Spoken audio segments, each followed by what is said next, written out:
Okay, so who am I sitting here with? My name is Mickey Miller. Mickey Miller. Mickey Miller, and I've been writing romance since 2016. And what type of romance do you write? All right, I write generally sports romance. I'm just gonna tell a story real quick Okay. because it's kind of how I started. I started out, it was like 20, I don't know, whatever, 2016. And I spent the entire year, I was like writing this book. And I was trying to write like some kind of like crazy, like mafia thriller / romance. And I worked on this book for like, I worked on it for like a full year. And I had my day job every day. Every Wednesday I would go meet with this one like editor, and she would like give me feedback. And then I got to the end of doing this, and I was like, looked at this book, and I was like, this is so disjointed, and it was just it wasn't good. Okay. And I'd spent like so long trying to write this book, and finally I just I was like, I don't know, maybe it's just isn't for me. But then I went to a conference, and I met some people, and there's like they're kind of being helpful, and I was like, why don't I just write like a sports romance? It's a great idea. And so I played college sports, and I was like, I was that's going to more in ask my if you play. What'd you play? I played, so high school I played baseball and basketball, and then kind of switched to like track and cross country. Okay. And then in college I played baseball, and then I also played the track and cross country captain. I was kind of waiting for him to say rugby because I wish I would have played rugby. the ladies are crazy for the rugby. I mean, I am Irish, and Irish I men. love, I mean, rugby is a great sport, like the toughness. So yeah, I wish I played rugby. But so it makes sense. You were a sports person growing up, and so you know to write Yeah. sports romance. It just seemed, it was more natural. I think the first book I wrote was, it was called Playing Dirty. And I guess too, that story, so I spent all this time trying to write this book, and then I wrote that book. I wrote a baseball romance in like about 6 weeks to write the first draft. Because it just like came, it was like when you know a topic, Yeah. it doesn't actually take that long for you to think about it. It was like, and she was like a softball girl, and she was now doing PR, so it was like, I don't know, it just came more naturally, and I kind of Yeah. realized it's okay if it comes naturally. Yeah. You don't have to be struggling to like write some book that's out of your wheelhouse. Yes. So are you a full-time author? I am not a Okay. full-time author currently. I was a full-time author for about 4 years. Yeah. And it was great. I just kind of, still do a lot of writing. Okay. To be honest with you, what happened was I had a breakup, and I did not want to. Them girls. I didn't want to write. I just like literally, I tried to keep writing. Yeah. And I wrote this one book, which I'm not gonna say which book, but my like longtime readers, because when you write, at that point I probably wrote 15, 20 books. Wow. It's a Like lot of books. Your readers kind of get to know you, and they can like know what kind of characters you're writing. Yeah. I literally had multiple readers reach out to me in this book, and they're like, Mickey, are you doing okay? Because your characters seem like they're kind Bitter? of angry and depressed. And I was like, I'm doing fine. This book's great. So after that, I literally was like, I'm just gonna take a break and I got a job where I didn't have to think about. Yeah. Was when you are forced to think about. Right, that's what I've heard. Romance and love all Yeah. the time. Like, it's kind of fun. I mean, I think it's super interesting topic. But anyways, yeah. So I then got a job, and but I do a lot of music on the side too. Yeah. So are That's you in a kind of my big band? thing. I am in a band. Yeah. Okay. I played in a family band. Okay. So I played for like 12 years in the band, and it's my dad, my cousin, my uncle. Do you like tour or like do local We shows? do a lot of local. Okay. Done a lot of local shows. Okay. Over the years. So, and then I play. I do a lot of open mics. I live in a small town in Illinois Yeah. right now, and I just go to open mics. And What is open mic? Is it like, I thought that was poetry. you can do, yeah. There's poetry Okay, open mic. I okay. mean, there's all kinds. There's like comedy, but the ones I like to do are kind of original songs. Okay. So I'll do like, and I like to write a lot of original music, and then I'll just go to the open mic, play my stuff, and I don't know. That's pretty much it. Okay. Well, that's a very full life though for a young man like yourself. We've already talked about the age gap. I'm 157. He's like 12. That's funny because I released a book recently. It's called Homestay, Uh-huh. and it's about, this is an actual thing, where like minor league baseball players will stay in a home for like the summer. Yeah. Because they don't make a lot of money, and they don't, if you think about it, they're only going to be there for the summer. Yeah. They're only there half the time because they're traveling anyway. So they'll stay with like a family. Basically, this girl has a one-night stand with the guy when she's in her like rebound era, and she's like sworn off men. She's like, okay. And then she moves into her small town. She's doing, her brothers recruited her to do a homestay Yep. for her friend, and then she does the home. Anyways, it's the guy. It's the So same guy. you mentioned that when I said age. Is there an age So, gap? anyways, yeah, that you're totally right, because I was waiting for that's it. a big segue into, that's the book I just wrote, and so I started working on I was actually working on it yesterday, just reading through it, which is a reverse age gap. Okay, So- if anyone has ever watched my stuff, next to Why Choose, okay, Why Choose is my favorite. Reverse age gap is where it's at for me. I love it. You know, it's really fun to write, honestly, and yeah, it's definitely, it's like a 10-year-ish reverse 10 age years, gap, like yeah. a solid one. Yeah.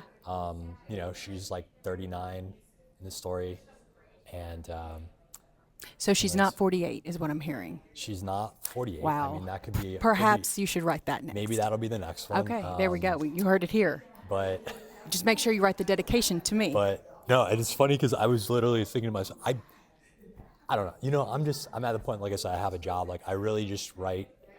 I want to write things that are for fun. Yeah. And really have fun doing it, and even after having a breakup, whatever, just like have fun and write Yeah. fun stories. And so basically, I have a series of like the reverse age gap ones. So I don't know if Does it start with a personality online that meets an author at an event?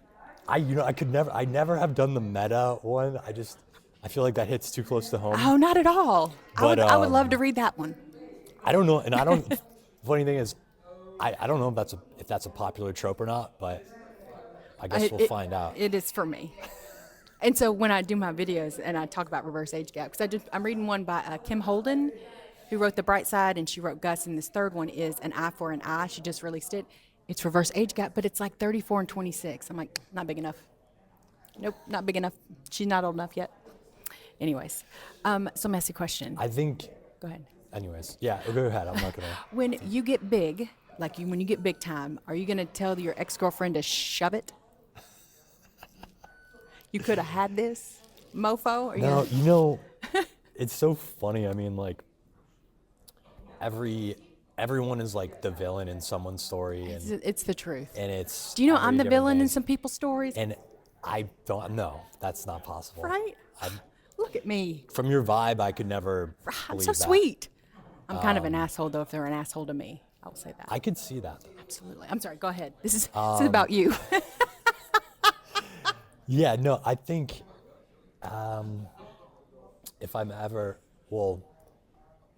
yeah, I don't really believe in that. You know, I don't telling people. I don't think you just don't think about. I'll do it them. for you. You just. I'll like, send move them on. the bestseller, New York Times bestseller book. I'll just send it to her. Say, look what you could have had. Yeah, maybe I will. If I do, I'll do it for you. Be like, Thank you. All right, you know what? I'm gonna send. Oh, sorry, I sent you this text of the New York Times bestseller list. My Accident. bad. Whoops. That also could be start of a book. I mean, there's so many opportunities to start a book. So, okay, how many books have you written? Did you say? I've written, I think, 26 last time I checked. Okay, Like I said, since I've been writing since 2016. It doesn't. I've interviewed a lot of authors. I mean, I really have. I've talked to a lot of authors. I've interviewed them. That's a whole crap. That's a lot of books. Truly, it is. Like, so 16 to 26, that's 10 years. And how many have you written? 16? 20, 24, it's 2 a year. Well, you know, when I first became full-time, I was probably writing 5 or 6 books a year. And I was really like, I don't know, I just had the years before 2020, I was obsessed, honestly. I was motivated. just writing it. Like I just wake up, I have my whole routine. I wake up every day. I wouldn't check my phone. I would go write on I have this like special keyboard that doesn't hook up to the internet. And I would just like write on that for about 3 to 5 hours. You had a special keyboard, so you couldn't do anything but write your book and not get Yeah. on the internet? Like that was your like way to not get you on the internet? Yeah, I would like tether myself to that keyboard. I feel like that should be for my children. I need to get one of those. It's honestly, like digital mindfulness it's difficult to be, like you have to get in the flow state, because once you're in the flow state and you're writing, like I can write 2,000 or 3,000 words in a day, like easy. But I can write that's how 12. you write. I'm not an author, or believe it or not, a voice actor, because my accent is so, out there. Very So out southern. there. It's so southern. I can never get rid of it. Although I can do some accents, but not good. Have you ever thought about being a voice actor? I did narrate one book. I gave it a go. Shut up! You didn't like it. Yeah, no, it's just, it's not that I didn't like it. It took about, a week or two of Yeah. like just straight concentration. Yeah. And I think for me, I like writing more. Like if I'm gonna spend 2 hours like obsessed with doing something, I would rather be writing the actual book. Yeah. But I do like writing. Or do like reading. I'm gonna tell these people what I told you. It makes so bad of me. I said, with that face, we need to make sure you're selling more books. Like you got to go to more book cons, because these book girlies that are my friends, they will buy your books just to talk to you. Well, I appreciate that. I mean, how inappropriate is that? Just a little bit, but it's truth. And it's funny, because it's true. I think it's funny. I used to I got them tongue tied. Look yeah, at that. little, I still little have it. tongue-tied. I'm just thinking about there are definitely male authors out there that write like under female pen names. Oh, okay. And I mean, I thought about doing that just because it would be less, I don't know, trouble, I guess you could say. But here we are. It's too late now. Nope, Can't that's stop right. now. He's not a girl, So- ladies and gentlemen. I am. But I will say, like, I pay attention to men in romance authors, because there's not a lot of you out there. And on the one hand, it's easier for you to get follows, but on another hand, it's almost like when you find out, like some of my friends that read a man author, they didn't necessarily believe what the situations, and I'm like, Yeah, you read it and differently. Like, and then some one guy was so real that I loved it, because like the girl broke up with him because he wouldn't give her the remote. And I'm like, how could that happen in romance? Because like, first of all, that's just reality, like he's literally writing women that's not all sunshine and roses, and a lot, I liked it.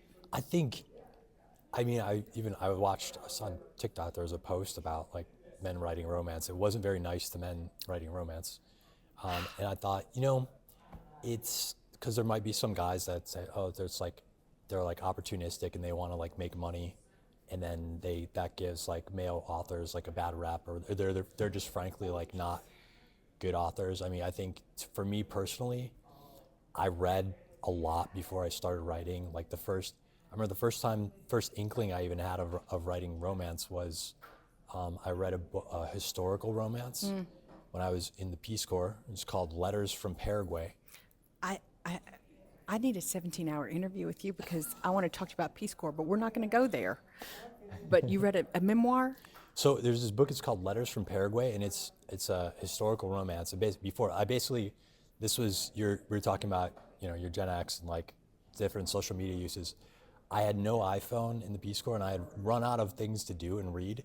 And my friend was like, I was literally visiting this girl, and she was like, "Why don't you read this?" I'm like, "It's a romance." It's like called Letters from Paraguay, and Paraguay is in South America, interesting country, and this book was based on, in the 1860s, this young Irish girl had fallen in love with the current like dictator of Paraguay. Okay. So she travels to Paraguay, and then she writes these letters back to her sister, telling her how everything is going. Yeah. And it's kind of like a tragic romance, but We would call that dark romance now. it's like, but I realized I learned through that narrative, like I was able to attach myself to the narrative, and then instead of reading like a dry or even history book, like I felt like it was very vivid, and I understood like the context of Paraguayan history in that time, which was crazy. Basically, they were in a huge war and they lost 80% of the male population. Wow. It was a crazy time. Yeah. But the point is, I read that book and I kind of was like, it kind of tripped my interest to be like, romance is interesting because when you write a romance, this is why I like writing romance, because people will read what you write. Like, you're writing for entertainment, even though, yeah, like I like to think my books have like, there's information, or like, try to use intelligent, like context or stuff about small towns, or I don't know. Yeah. But so anyways, I feel like at least I try to approach the genre like respectfully, because I think I'm kind of it's like, it is more of a female genre. I kind of am a guest in the genre, and try to be like, I also want to bring, just do what I want to do and not just like tiptoe on like, oh, I'm not going to write this because this or that. But I agree with that. So anyways, like I said, it's sometimes in life, there's this True Detective. There's this great show. Have you ever seen it? Matthew McConaughey. And there's this great line. I love Matthew McConaughey. Hey. It's a great show. All right. Okay. Yeah. Yeah. But he's like, you can only really get good at one thing in life. And I was like, ain't that the truth? Because like, even though I like left romance, like I had a breakup, and I was like, I was seriously considering, I'm like, all right, maybe I should just stop writing romance. Like, maybe this isn't for me.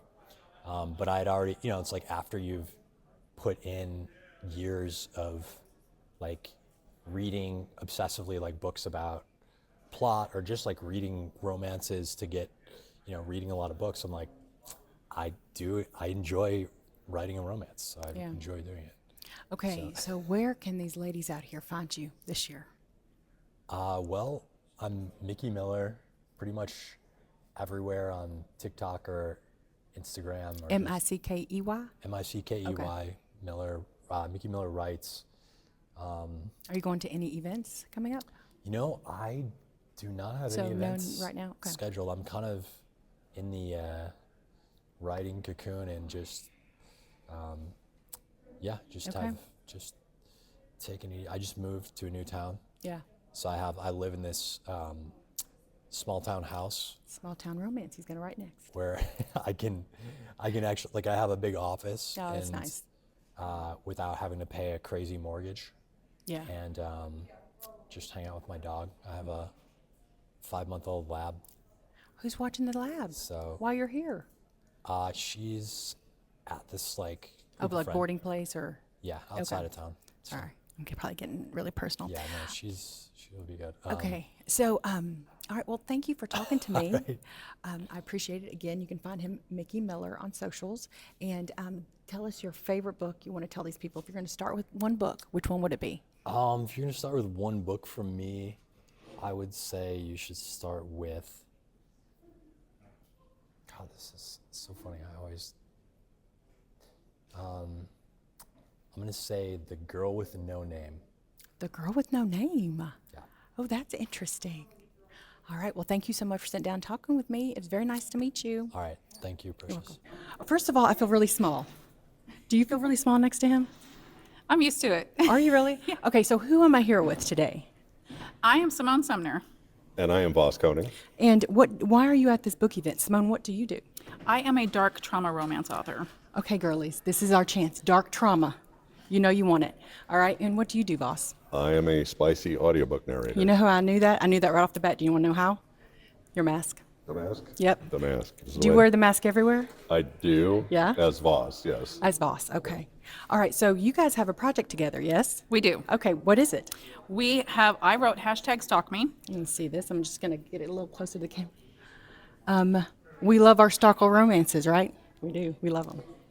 And he had actually talked me into an audiobook. He had asked if I wanted to do an audiobook, and I wasn't completely sure if I wanted to go that route because, the economy and how broke we all are. Yep.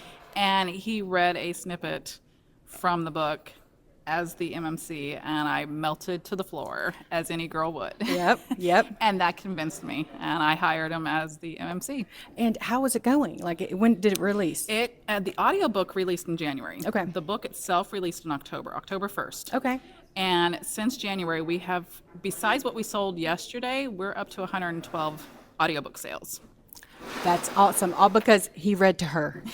Is your voice magic? I don't know if it's magic, but You're newer. Are you newer to I the? am newer. So tell us about yourself. I actually started doing audiobooks in June. Okay. Someone came to me on TikTok and said, I love your voice. Will you do a book for me? TikTok. And unfortunately, that deal fell through. But while I was on ACX, I auditioned and got a contract for 10 Westerns, which I do in a Sam Elliott voice. Pew pew. So, and I've done 6 of those. And then I talked her into her book, and then was hired by S.K. Presley and Leon Riley. And I have a few more in the works coming up. Now, So, and then he's also- the next best thing here for the narrator. Book 2, Chase Me. Stalk me and chase me. Shut up. Hashtag Chase Me will come out in October. October. Okay, so how long have you been writing? I have been writing for a long while. I have actually started, like my first published book was in April 1st of last year. Okay. But I have been writing for a while. And Okay. I still have a lot of works in progress that I'm just like getting edited and just like pumping out left and right. So what made you finally decide to publish? Because sometimes a lot of people watching, they're the same as you, but they just are afraid to do it. Well, my thing is I, like a lot of people, read a lot. And it got to the point where I'm like, I'm not reading something that I want to read. Yeah. Like, it's not grabbing my attention. And I talked to several authors. I'm like, I have this great idea. Can you write it? They're like, oh, you write it. I'm like, I'm not so good at that. And it's because, in high school and college, a lot of those teachers would, like, they didn't like the creativity. They wanted, like, what they wanted. Yep. So I was really hesitant. And so I got to the point where I'm like, I'm going to write a story that I specifically want to read. And that's what I did. What is the chili peppers in this? I have been told it's about 4.5 to 5. Hashtag Chase Me, though, the second book is, Off the charts? it's off the charts. This one is 39,000 words. Hashtag Chase Me is about 20,000 words more. Okay. And I started counting spice scenes. Up to chapter 7 was about 6 or 7 spice scenes, and I lost count after that. So they're going to be very excited to hear that. Yeah, it's pretty much spice in almost every chapter. That's the best. Those are the best books. Okay. Yeah. Yep. Well, thank you both for talking to me. Well, thank you. Thank you. How can people find you on socials? I am author Simone Sumner, or Simone Sumner Author, on Instagram, TikTok. You can find me on Facebook, and then on TikTok, if you find me, there's a link tree in the bio. Awesome. And I'll put that up here Yep. above his head. Well, and then you can actually get to me through her link tree also. Okay. It makes it easy, so that way you don't have to put a whole bunch of stuff on screen. Except you're easy. You're Voss, right? Yep, voss.koning.va@gmail. There you go. on And you have, TikTok, I was going to say, so. you're on TikTok too. We were friends and didn't even know it. We were, yeah. We were. Okay. Well, thank you guys for interviewing with me. I really Thank you. appreciate Thank you. it. It's been a pleasure. All right. You guys. Well, hello there. Who am I with? Chaka Delsilva. And what do you do? Why are you at this book event? I am a narrator, soon to be voice actor, hopefully. Oh, now what's the difference? Well, I think they're the same thing. Well, I mean, acting and voice acting is sort of similar, but I think voiceover has the step up, like the leg up on everything. Okay. All right. And if anyone's out there and wants to listen to your work, where would they go? ChakaDelsilvaVO.com. Okay, I'm going to put that up on the screen somewhere so you can see how to spell it, because I had to ask him how to spell it. Do you have a favorite book you've narrated yet? No, I haven't. Okay. Just starting. He's brand new narrator, so Brand new. let's follow him, okay? Get him all big, so then these authors will want him. Thank all right? you. You're welcome. Nice to meet you. meet you All right. Does it make me look thin? So who am I here with? I am Lindsay Schultz, owner of the Spine Bookshop here Okay. in Smyrna, Tennessee. Smyrna, Tennessee. And And- you just recently expanded. Yes, yes, Yeah. ma'am. So tell us about your new place. So it is at 244 South Lowry Street. Okay. And I tell everybody just look for the yellow door because it is retina scorching yellow. Yep, I saw the pictures. Yep. But it has allowed us to do so much more.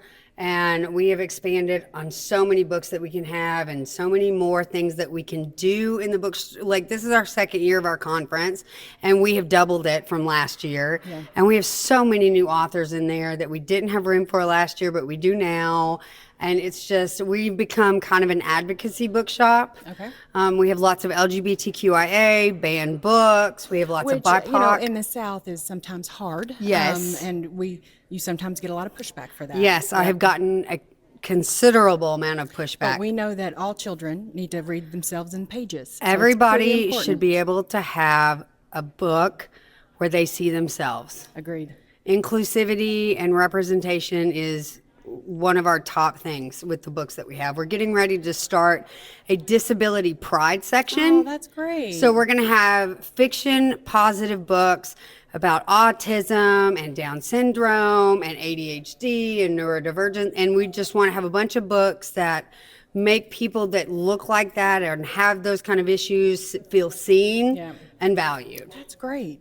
Tell us a little bit about this event in here. Is this the first year for it? No, this is the second year, and it's Once Upon a Page. And so we have 50 tables of narrators, authors, and vendors. That's a lot. And then we've got a second room over here where we do all the panelists. I was on 2 panels yesterday. Yep. Yes. Not on the panel because I have nothing to say, but I was listening to the panel. But we have so many people from all over the country, that a wide variety of genres, from science fiction, dark romance, to suspense, thrillers, young adult. I mean, you hit all the categories here. That's awesome.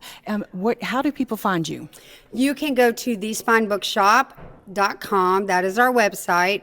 And you can also find us on Facebook, TikTok, Instagram, and YouTube. You're on lives a lot too. All the time on TikTok. So We're if on you get lives all bored the time. and you're like, I'm tired of watching Netflix, you get on there and this little lady's going to be up there just talking to you about everything. Yes, we tend to go live every day at the shop, and authors will pop in and out all the time, and you'll get to see, whatever randomness that I'm getting into at the shop that day. Awesome. Well, thank you for first of all, thanks Oh. for putting this on. This is great. This It's is in so my much backyard, so I loved fun. it. Yeah. And I enjoyed meeting so many cool people here. Well, it's amazing to me how many people don't know the people they have in their backyard, Me too. because the wealth of talent that we have in Smyrna, Murfreesboro, Nashville is insane. It and is. If I can shine a light on that, it's one of my favorite things to do. Well, great job. Thank you so much. You're welcome. All right. I'm leaving now. So